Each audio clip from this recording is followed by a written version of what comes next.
And that's Albert Sori's report for AM Business. Join us again, courtesy EcoBank, the Pan-African Bank. We'll bring you another package, God willing, next week. Right now, though, it's time for AM Talk. And our conversation is with Professor Samuel Kwabena Annim. He's a government statistician. We're talking about the usefulness of data gathered during censuses and how this data can aid national development. Many of us have been rooting, I want to be counted. Of course, you count, so you've got to be counted. But after that, what happens to all the data that they collect? That's what we're talking about this morning. Good morning to you, Prof. Thank you so much for being here. Good morning, and thank you for having me once again on the AM show. Congratulations, because your team, I think we talked about OT sometime this week, maybe Monday or Tuesday, where they also say that they've done about 90 or something percent. So generally across the country by way of counting, how are we doing? Thank you very much. We would say that per the data that we got coming through yesterday, 95% of the expected households have all been counted and enumerated. And we've seen 15 out of the 16 regions crossing the 91% threshold. And it's only Greater Accra that is below 90%. And we've seen tremendous improvement in Greater Accra. You would recall that on the 14th day of the exercise, when we did a press release on the completion rate for Greater Accra, it stood at 55%. That was data for the 12 days out of the 14 days. And it inched up to 80% and further 85% on the 15th of this month. And currently we are talking about 85% work being done in Greater Accra. So we are targeting the 15% outstanding for the rest of the month. Okay. You've had to extend this exercise twice. Now we're going to the end of July. Why? Diverse reasons have given reason why we did the extension. And among these reasons are respondents that were not willing to participate in the exercise. And I'm using the past tense because, again, in that area, we've had some of them that we've been successful in getting them to appreciate why they need to participate in the exercise. We still have some of them that we're going to intensify our persuasion to ensure that. Well, the people who blatantly said they didn't want to be part of it. Yes, we have some people who have openly said that they don't want to be part of the census taking, and particularly in areas like Ayawaso West and Lejokuku and Kowo Municipal. These are the areas that we've had people coming openly to say that they don't want to participate in the exercise. Did they give reasons? I mean, the lead reason is that they don't see the connection between the time that they're going to invest in the activity and their own well-being or the national development that we all seek to have. But again, this is where we need to do a lot more education, because people don't see the resourcefulness of the census data and they see it as just a counting exercise. But once we educate them that we're going to take data on their characteristics, and also it is the only activity that everyone in the country's data will be captured by Ghana Statistical Service. So it gives the government the opportunity to make targeted interventions. We are making headway in that regard. I mean, other reasons that we've had to put forward for the extension had to do with places where we underestimated the workload, because these are fast-growing areas. And I must say that typical areas are Gan West, Gan North, Punkatamanso, and to an extent Adenta. During our demarcation exercise, we thought Adenta is a well-built area, and we didn't envisage that within 6 months to 1 year, we're going to see a lot of localities that are coming up. Just yesterday, my attention was drawn to the need to do some further work in Bole, because this is a mining locality that has just evolved in the Bole district. So as we do this work and as people move from one area to the other, we have to sort of count everybody. And I want to emphasize that census taking, unlike elections and the work that the National Identification Authority is doing, is not strictly this particular date you need to end the exercise. Our primary goal is to ensure that everyone is counted. And the reason why we gave the 2-week window had to do with the recall. We didn't want people to forget what happened on 27th. That is why we gave an initial 2 weeks period to ensure that everyone is counted. So right from day one, we knew that we're going to do these extensions. And I must say that there are some areas specifically in Ghana West and Ghana North that we may have to give it a couple of weeks beyond the 30th of July with the aim of ensuring that everyone is counted. Okay, so I was excited because I thought I had been counted.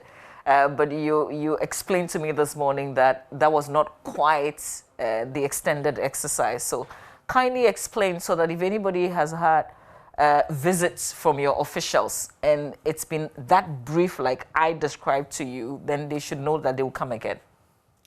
Thank you very much. This is important for all persons in Ghana to be aware that at least you'll be visited twice. The first phase is what we started on the 13th of June. That had to do with the chalking and listing of structures. We do not just chalk and list the structures. So in places where we identified new localities and we had to redeploy people into these areas to work, we had a team that was doing just the chalking of the structures and another team that was doing the listing of the structures. And what we mean by listing is taking the data on the structure. So it's not just about the type of structure, the use of the structure and the GPS coordinates for the structure. For the first time in census taking in the country, we've had to collect information during the listing stage from the number of households that we have in the structure, and also collect information about the head of the household. So for instance, we would want to have the contact number of the head of the household, we would want to have the number of people who are in the household, we would want to have information on the number of males, number of females who are in the household. So during the listing stage, when we visit your residence, we ask just 3 or 4 questions in addition to taking information about the structure. What this is helping us to do is to provide another layer of benchmark indicator to assess the work during the enumeration phase. And that is why now we are able to say that 95% of the work has been done. Because during the listing exercise, we captured information on the number of structures, number of households, and number of persons who are in the household, and indeed disaggregated by sex in terms of males and females. So once we do the first visit, there is the need to expect another visit that will take on the average 40 to 45 minutes. This depends on the number of persons in the household. And during that exercise, we're going to ask questions on 10 different modules. And that is why we are saying it's going to take about 40 to 45 minutes. And for the modules, we're going to capture the household roster, and some of the modules are specific to different people in the household. So the modules that we have during the enumeration exercise will start with questions on identification of the persons in the household. That is what we mean by the household roster. Take information on the demographics, i.e. the sex, the age, the ethnicity, the religious affiliation. All this information is captured in the demographic, socio-demographic model. Then we have the migration model, typically the immigration model. And here we are interested in persons who have traveled outside the country more than a year or intend to stay there for at least 1 year, when they left and their relationship with the people that we're finding in the household. So that is the second module that we have. The third module is on literacy and education, and this is targeted to persons 3 years or older or 6 years or older for education and literacy respectively. Then we move on to the economic activity module, which will give us information on the work that you've done, employment, unemployment. Then the fourth module is on ICT, information and communication technology. Then we have the difficulties in performing activities model, which people refer to as the disability model. Then we have questions on housing and sanitation, which gives us some information on the housing deficit, the quality of housing, and how we dispose of both our liquid and solid waste. Then we have the 2 modules that, in addition to migration, helps us to do population projections during the intercensal period, and these are the modules on fertility and mortality. So for instance, the fertility model would target women who are 12 years or older, and because the questions around there are more or less sensitive, we would want to have that engagement with the female 12 years or older rather than asking the head of household or getting a proxy to provide responses on fertility. And in addition, we have the child survival model to the fertility model. And you'd agree with me that issues around survival and mortality are sensitive, so we would want to have that privacy with the female or woman 12 years or older for that conversation. So as I said, we do 2 visits. This first visit will last for about 5 to 10 minutes. The data that we've collected so far shows that within 11 minutes, we're going to complete the listening exercise. And during the enumeration, we're going to ask questions that would last for about 40 to 45 minutes, depending on the household size. Okay, so the first one is what I have experienced, but I also fall in that category where you say you may have to extend the time even beyond the 30th because of the kind of development that's suddenly sprang up in those areas. So that's great. But have you always been this intensive in terms of the questions or the modules? Because now you have 9 plus the general one. Has it always been like this? I would say yes, although for the 2021 PAC, we're seeing some extensions. But if you look at the 2010 Population and Housing Census, we covered, I would say, most of the issues that we are covering in 2021. I use the qualifier most because in the 2010, a module like housing and sanitation was one module, and now we've separated the housing and sanitation modules to get more information on sanitation. So for instance, the 2010 Population and Housing Census did not take information on liquid waste disposal. And given its need now, given, as you said, the populations that have sprung up in different areas, there is the need to separate the housing and the sanitation model. Now that we are very much interested in multidimensional poverty, as a country, we're only thinking about poverty from the perspective of consumption expenditure. But now there has been the need to look at the basic needs. So one of the things we're getting from the 2021 Population Housing Census is multidimensional poverty and also vulnerability to poverty. So for that reason, we've added questions on paternal and maternal orphanhood. We've added questions, as I said earlier on child survival. We've added questions on health insurance, which gives us a sense of whether the person can take care of his or her health needs as and when it's needed. So these are the extensions that we've added to the 2021 Population and Housing Census. But in principle, most of these issues were covered in 2010 Population and Housing Census. Right. So now let's talk about what you have done in the past with such data that you've collected. We, as a statistical agency, there is, let me put it this way, there is a limit to which we can authoritatively say that data that has been put out has been used for exactly these number of policy interventions. But definitely we can identify the Population and Housing Census, the 2010 Population and Housing Census, as pivotal to all the regional redemarcation that we've seen in the country, the district redemarcation that we've seen in the country, and also the budgetary allocation that goes to the district, because the population is one of the things that is one of the indicators that is used in making budgetary allocations to the district. But as you rightly said, from our side, from Ghana Statistical Service, we are expecting that the resourcefulness of the data will transcend the different examples that I've given and really look at the indicators that we put out there. As you recall, as part of our publicity, we shared with persons in Ghana the resourcefulness of the data, and we've been able to identify over 2.6 million indicators that we are going to get from the 2021 Population Housing Census. And indeed, similar indicators were obtained in the previous censuses, the 2000 and the 2010 Population Housing Census. So we really are looking forward to an extensive use of the indicators, as I said, beyond what we are using them for now. Okay, so let's zero in on the ICT aspect of the module. A lot of things have changed, obviously, since 2010. So what are some of the indicators that you're hoping that you'll pick? What kind of gaps are you hoping that you can fill? Anytime we get into a data collection activity, and as you rightly asked, we look at what is existing, and then that would inform the basis for the questions that we're going to ask, and also what the situation is in other countries, and we use that as basis in sort of identifying the questions that we're going to ask. So in terms of the ICT model, we have 3 broad areas. One has to do with the ownership and use of ICT equipment. The second area is about internet use and modes of accessing internet. And the third area, which is one of the additions to the 2021 Population and Housing Census, is the mobile money transaction.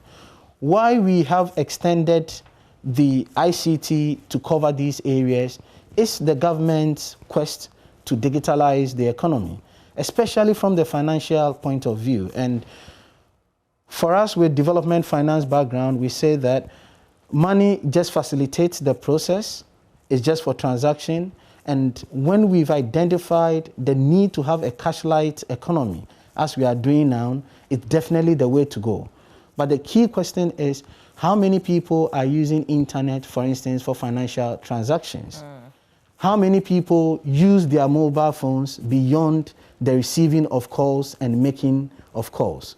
And I think as a country, COVID-19 taught us a lot of lessons, especially when our business tracker brought to the fore the need for children to learn using mobile phone apps, and even those of them who were able to do e-learning. And clearly the statistics that we released around that time suggested that at the basic level, you have just about 18%, and at the SHS level, you have just about 35%. So you have more than 65% of kids at these levels, that is at the basic level and at the SHS level, who were not able to make use of internet. So what this 2021 PAC ICT model would give to us is, one, how many people have access to computers, how many people have access to mobile phones, and on the back of that, we did an ICT survey in 2019. Mobile phone penetration in Ghana is in excess of 95%. And the use of mobile phone as we speak now is mainly for personal making of calls and receiving of calls, also in excess of 90%. A lot of businesses were not able to sustain their activities because they didn't have the platform to work virtually or to do transactions virtually. So if you look at our digitalization quest, I would say that we still have a long way to go from the perspective of not having mobile phone. It's penetrated very well, but then the question is, what interventions are we putting in place to ensure that it is used for the growth of the economy, in the sense that we are using it for business, we are using it for education purposes, and the conversation around cybersecurity, it's all about internet penetration. So we are getting into it, but to what extent do we have the infrastructure to curb the security challenges that comes with it? I know that you're collecting data, but would you also be making recommendations, still on this particular module of the ICT? So what we do with data from Population and Housing Census, and again, per our release calendar, we're going to share the numbers, the provisional results, we're going to share the basic results, and we're going to have analytical and thematic papers which will come out of the 2010 Population Housing Census. So when we are putting out the numbers, we behave like pure statisticians and just push out the numbers. But once we engage with experts and academics, researchers for that matter, to write the thematic papers, definitely we're going to distill recommendations out of it. And ahead of the exercise, we are clear in our minds some of the policy issues that we need to look out for the ICT model. As I said, we're going to really drill down on how e-commerce has, how we've transitioned as a country from the perspective of e-commerce. So as I said, we have the 2010 Population Housing Census, which collected information on ICT, although it wasn't as extensive as it is. We have our Demographic and Health Survey, we have the Ghana Living Standard Survey, and we also have the ICT model. So over a 10-year period, we'll be able to have at least 6 data points, including the 2021 Population Housing Census. So from a trend point of view, we would be able to, as I indicated, measure how e-commerce, for instance, has transitioned over time. The other areas that we're going to look at is ICT in relation to educational outcomes, as I indicated earlier on. We're going to look at ICT in relation to labor outcomes, whether internet is facilitating labor mobility, whether internet is changing the skills that we need. ICT is changing the skills that we need for people to get into different kinds of employment. So we're going to look at the relationship between ICT and labor market outcomes. What is coming up, which from a sociological point of view, we need to pay attention to, is how ICT is destabilizing family nucleation. Whether children are over time getting more engaged with technology, with ICT equipment, and whether that is affecting family nucleation. You're interested in that too? That is what we need to do, because these are things that forms behavior. So if we really want to measure behavior, if we really want to see how policies would shape, these are some of the things that we need to look at. How are people getting access to information, and what information are they getting access to? Especially at a time that we seem not to be controlling what is happening in the social media space. So we really are interested in how ICT is informing family nucleation, as I indicated, by bringing them together, or otherwise disintegrating the family union that we all This is very detailed. I didn't think you would go to that extent, especially because it's a typical family matter. Yeah. Of course, we know, even without data backing it, that it's causing a lot of, you see family people, everybody's seated and everybody's on the phone. People are not having real conversations. We actually don't know beyond learning what our children are using those gadgets to do. So it's good that you're getting into this area as well. But have you expanded this because of events of COVID? I wouldn't say because of events of COVID. Definitely COVID is one of the reasons or the lessons that we learned in sort of defining the scope of questions that, but if you look around globally, the issues that are happening, as I indicated, would be one of the reasons to sort of expand the questions that you get in there. But COVID, as I indicated, really sort of added more reason to why we needed to look at how children are using ICT, especially how that is informing their educational outcomes. There are still areas in Ghana, even in the Volta region, areas very close to the capital, where there is no internet penetration, zero. There are places in Keta, for instance, where people don't have access. So these are all things that you're touching on. These are all things that we will see. And again, this is the added value of census taking. If you do a survey, you don't get to every locality. But the census gives us an opportunity to get to all the over 131,739 localities that we've identified in the country. And as you rightly said, if you look at internet use from the 2019 ICT model, as a country, we have about 55.6% of persons who are using internet. But the real question, as we keep saying, is not about the headline figure. The real question is about the inequality that we have in different spaces, in this case, internet use.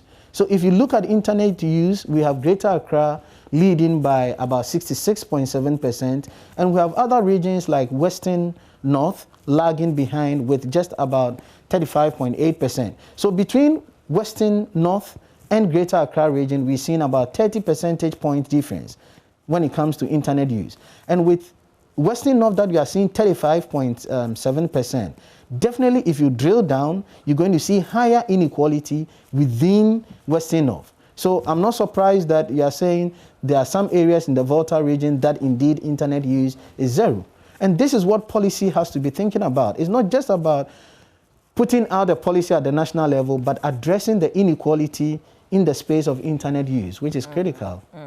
So when would this whole exercise come to an end, seeing that you have very detailed things that you're doing?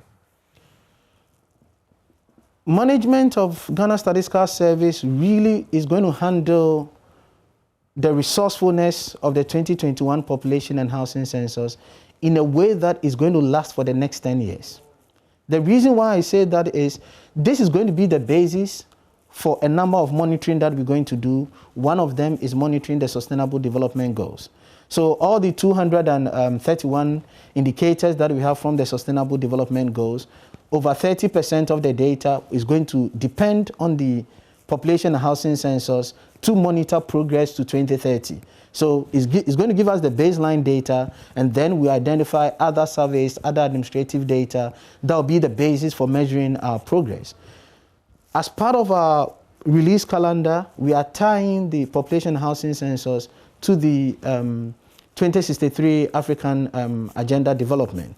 And the reason why we are doing that is to see how, as a country, we are measuring with other economies within the African continent. So we're going to have a whole write-up on how the 2021 Population Housing Census is informing or helping us to monitor indicators in the Agenda 2063 that we have as a continent. Then our own development policy, which is the Coordinated Program of Economic and Social Development Policies, the 2017 to 2024. Again, this is something that we're going to see how the Population Housing Census is monitoring that. So I would not give a date and say that by 2022, the investment that we've done in this exercise, and having in mind that it is a decennial activity, our discussions around the census will last until the time that we are about to do our next Population Housing Census.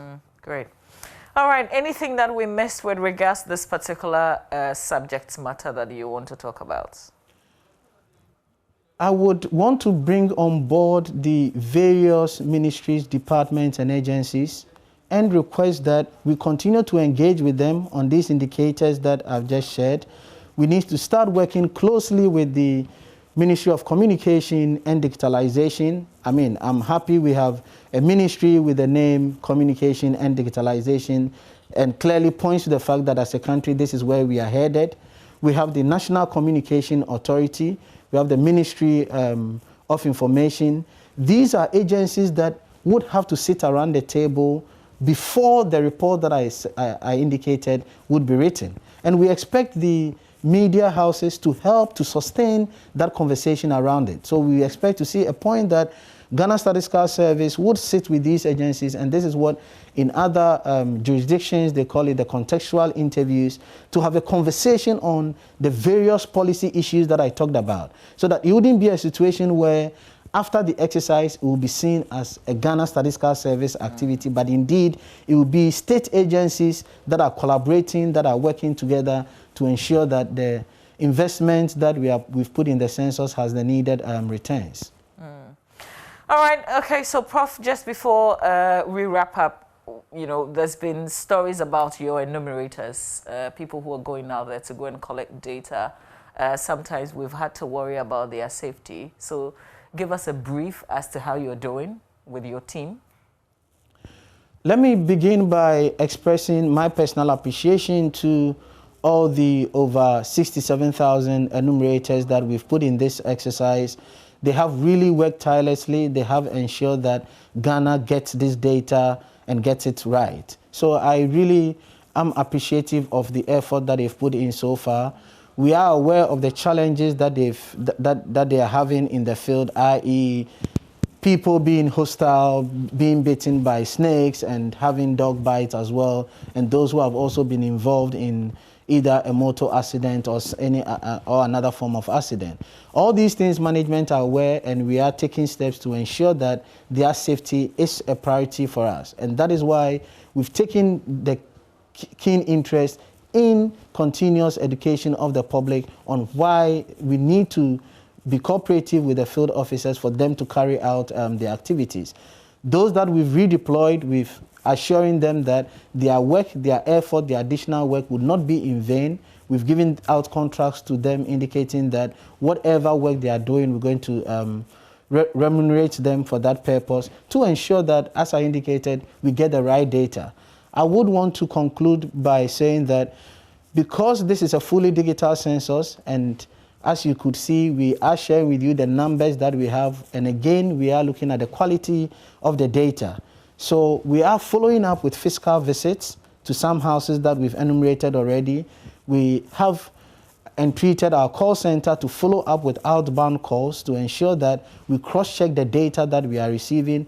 As I said, the census is not just about complete coverage, it's about quality data, accurate data. So we need to make sure that whatever we are getting from the enumerators are right. So we urge them to go beyond the hard work, go beyond the commitment, and dispense the qualities of honesty, which is critical in data collection, collect the full information that we need, be very attentive, and make sure that the data that we have is indeed a true reflection of what is happening on the ground. Just finally, with our COVID-19 figures climbing up, everybody is very disturbed. Some of us have been vaccinated, many people haven't. So are your enumerators vaccinated duly? I would say majority of them, as you are aware, through the Ghana Health Service, an arrangement was done for all our enumerators to be vaccinated before that. We were hard up with time, but indeed they had that offer at their disposal. So those of them who really wanted to go in for it did go in for that. We had some of them saying that they were not too sure if they wanted to take it. And where we were with the census, we didn't want to sort of disrupt the process by compelling people to say that if you don't take it, you wouldn't be part. But in addition, as you are aware, we put in place all the needed PPEs, that is the personal protective equipment, to ensure that they keep 2-meter distance, they wear their nose masks, all of them had sanitizers on them. So to that extent, we're sure that our enumerators were safe, and for that matter, respondents as well. Well, thank you, Prof. It's a continuing conversation, so this will not be our last engagement. Thank you very much for your time this morning. Thank you for the explanation to all the issues. Thank you. And that's our population and housing census. Now you know if you haven't been counted. Prof, do you readily have the number to call the attention, to call the call center if you haven't been counted? Please give it out. So we have a toll-free number, which is 0800 426 426, 0800 426 426. And we have 2 other numbers that are not toll-free, but you can reach out to us on those numbers as well. And these are 0591 476893, 0591 476893. And the third number is 0591 476895, 0591 476895. All right. So if you haven't been counted, kindly call the numbers that Prof gave out and let them know that you haven't been counted, or perhaps they've just visited you once and it didn't last for more than 5 minutes, so that they can let you know if they have to come back again. That's it for AM Talk for now.